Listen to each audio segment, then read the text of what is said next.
Hi guys! Another day, another vlog.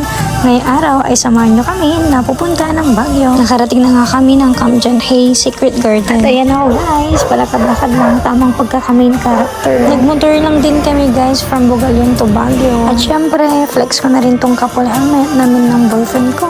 Actually guys, matagal na rin namin dream yan. Kasi every time na pinupuntahan kami, naka-half face kami. Hassle masyado. Lalo na kung mainit. Kaya super excited kami dalawa guys sa lakad na to. Kasi magagamitin namin ang first ever helmet couple na. Nagpicture din kami guys sa Lion's Head. Yun nga lang, bawal na mag-park sa Lion's Head. Kaya ang ginawa na lang namin ay nag-park yung mga kasama namin doon sa pinakababa hanggang naglakad na lang din kami sa bandang taas. Tamang upo lang namin dyan guys sa Camp John Hay kasi malawak din pa ng Camp John Hay, lalo na hinanap pa namin ang Secret Garden. So pinag-uusapan namin kung saan yung next destination namin.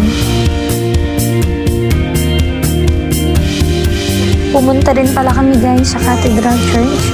Grabing steps yan, nakakapagod pero worth it.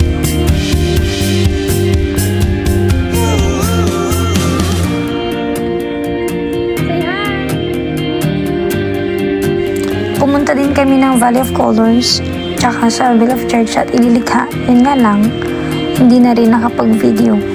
Sayang nga lang sarado yung Bamboo Sanctuary kung kailan kayo pumunta tsaka naman nagsara. Maganda rin mag-rides guys, worth it siya. Lalo na kapag yung pupunta yung place ay hindi yung pa napupuntahan. As long as bata pa tayo, as long as kaya pa natin gumala, okay pa yung tuhod natin, why not na mag-rides tayo or punta yung mga lugar na gusto nating puntahan. Sabi nga nila, you only live once. So, habang may buhay pa tayo, gumala ng gumala, pero mag-ingat at i-enjoy ang buhay. And tumambay na rin kami ng Bornang Park parang pahinga. And ang ganda dahil para nila kami hinaharana. Pauwi na kami nito guys. Thanks for watching. See you to my next vlog. Bye!